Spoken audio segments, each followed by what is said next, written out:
नमस्कार दोस्तों, भाजपा के नेताओं और भाजपा शासित राज्यों का हाईवे से बड़ा पुराना नाता है।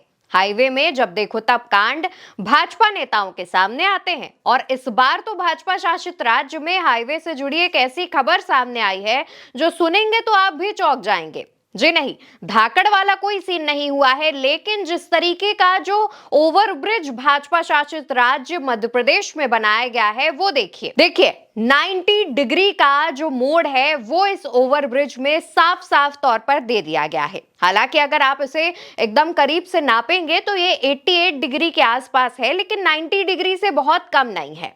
अब इस ब्रिज को बनाया गया है ताकि लोग सही समय से पहुंच सके, क्योंकि सड़कों पर ट्रैफिक जाम जैसी जो व्यवस्था है वो देखने को मिलती थी। इससे निजात दिलाने के लिए इस पुल को बनाया गया है। लेकिन आपको क्या लगता है कि ये पुल जो है वो टाइम लिमिट कम करेगा, ट्रैफिक से निजात दिलाएगा या फिर दुर्घटनाओं का कारण बनेगा? क्योंकि जिस तरीके से 90 डिग्री का ये मोड़ दिया गया है, इस पुल पर आने वाले तमाम लोग दुर्घटनाओं का शिकार हो सकते हैं।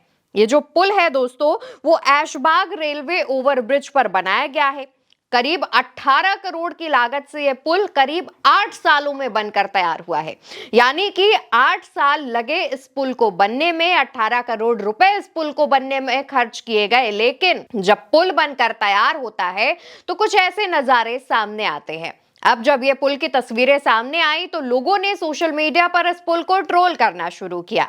इसके बारे में भी जानते हैं। एक यूजर हैं सौरभ नाम के, लिखते हैं, भोपाल के नए ओवरब्रिज में 90 डिग्री का मोड़ आखिर क्या सोच कर दिया होगा। अब जब 18 करोड़ की लागत से बनकर तैयार है तब इस पर चर्चा हो रही है। जब बन रहा था तब बनाने वाले और इसे चेक करके पास करने वाले अधिकारी क्या सिर्फ चाय समोसा खा रहे थे? अब आगे क्या होगा? या तो इसे तोड़ा जाएगा तो लोगों के टैक्स के पैसे की बर्बादी होगी, अगर नहीं तोड़ा जाएगा तो लोगों की जान जाएगी। कुल मिलाकर नुकसान आम लोगों का ही है। क्या इस मामले में किसी की जिम्मेदारी और जवाबदेही तय करके सजा नहीं मिलनी चाहिए? यहाँ पर तो ये भी बात हो गई कि चित्त भी मेरी पट्ट भी मेरी। अगर इसको तोड़कर दोबारा बनाया जाएगा, एक और लंबा समय लगेगा और ज्यादा इसमें पैसे खर्च होंगे जो कि आम जनता के टैक्स के ही होंगे। और अगर ऐसा नहीं किया जाता है तो दुर्घटनाओं से कैसे बचेंगे? इसको लेकर क्या व्यवस्थाएं की जाएंगी? दूसरी तरफ एक और यूजर हैं, ओशियन जैन नाम से, लिखती हैं, 90 डिग्री मोड़ वाला पुल इंजीनियरिंग का अब तक का सबसे जबरदस्त चमत्कार माना जा सकता है। वैसे ये बिहार वाले काम भोपाल में कैसे होने लग गए यार? चनाब ब्रिज की इंजीनियरिंग इसके सामने 1% भी नहीं है। मेरे हिसाब से 90 डिग्री की मोड़ वाला पुल बनवाने वाले सभी इंजीनियरों के हाथ गायब कर देने चाहिए ताकि ऐसी कारीगरी का मुजस्समा दोबारा नहीं बन पाए। एक और यूजर हैं, अभिषेक नाम से, लिखते हैं, आधुनिक वास्तुकला का उत्कृष्ट नमूना ये ऐशबाग भोपाल में बना ओवरब्रिज है। इस पुल पर टर्निंग पॉइंट लगभग 90 डिग्री है। इस अद्भुत वास्तुकला के वास्तुकार कौन है? ये तकनीक भारत से लीक नहीं होनी चाहिए, अमेरिका वाले आइडिया चुरा लेते हैं। एक और यूजर हैं, दीपेश पटेल, लगते हैं, मध्य प्रदेश को यूं ही अजब गजब मध्य प्रदेश नहीं कहा जाता। दुनिया का 8वां अजूबा बना हुआ है मध्य प्रदेश के भोपाल में। पेश है 90 डिग्री वाला पुल। भोपाल आइए तो इसे जरूर देखिए। अभी टिकट फ्री है, शायद बाद में टिकट भी लगा सकती है सरकार। एक और यूजर पूजा भारद्वाज नाम से, लिखते हैं, टेम्पल रन जैसा ओवरब्रिज बना दिया। ये कारनामा क्या है मध्य प्रदेश के ट्रिपल इंजन सरकार ने? 648 मीटर लंबा पुल 18 करोड़ की लागत से बना है। कभी कहीं देखा है ऐसा ओवरब्रिज 90 डिग्री का टर्न वाला? जाहिर तौर पर हमने तो कभी ऐसे 90 डिग्री का शार्प टर्न वाला ओवरब्रिज शायद ही कहीं देखा हो।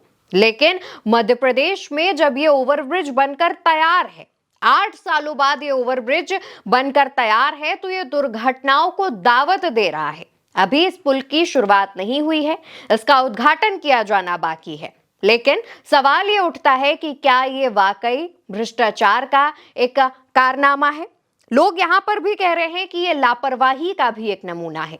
8 साल लगे, 18 करोड़ रुपए खर्च हुए और उसके बाद इस तरीके की तस्वीर सामने आई। हालांकि दूसरी तरफ पीडब्ल्यूडी मंत्री राकेश सिंह जो बात कहते हैं वो भी सुनी जानी चाहिए। वो बताते हैं किसी भी ब्रिज के बनने के बाद कुछ विशेषज्ञ अचानक सामने आ जाते हैं और जानकारियां देने लगते हैं, लेकिन हकीकत ये है कि कोई भी पुल या ब्रिज कई तकनीकी पहलुओं से गुजरकर ही बनता है। यदि किसी ने इस पर कोई आपत्ति या आरोप लगाए हैं तो उसकी तकनीकी जांच कराई जाएगी। यहाँ पर जो मंत्री जी हैं उनका ये कहना है कि किसी भी ब्रिज बनने के बाद कुछ विशेषज्ञ अचानक आ जाते हैं और जानकारियां देने लगते हैं। दोस्तों, इस तरीके की जो तस्वीरें सामने आती हैं वो देखने के बाद किसी को विशेषज्ञ होने की जरूरत नहीं है। अगर आम तौर पर किसी को ड्राइविंग का ABCD भी आता है तो वो बता सकता है कि इस तरीके का जो निर्माण कार्य है वो कितनी दुर्घटनाओं को दावत दे रहा है। और इसके आगे मंत्री जी ये भी लिखते हैं कि यदि किसी ने इस पर आपत्ति या आरोप लगाए हैं तो उसकी तकनीकी जांच कराई जाएगी, यानी कि अब इसकी जांच भी होगी।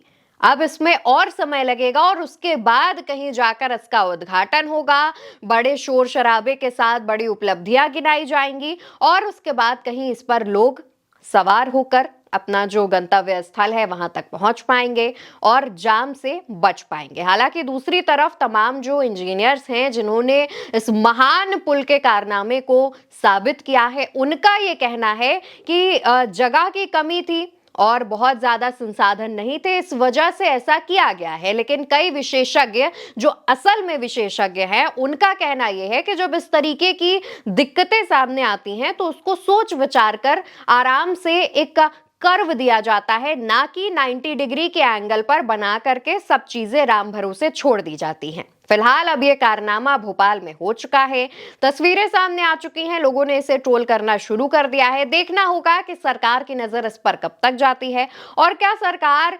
जिन्होंने ये पुल बनाया है, जिन इंजीनियरों ने, उनको पुरस्कार देती है, उनको शाबाशी देती है इस कारनामे के लिए, या फिर उनका क्या हाल करती है, ये भी देखने वाली बात होगी। फिलहाल आप क्या सोचते हैं इस 90 डिग्री वाले पुल पर, इस अजूबे पर? कॉमेंट सेक्शन में बताइएगा और उल्टा चश्मा यूसी को सब्सक्राइब करना बिल्कुल मत भूलिएगा।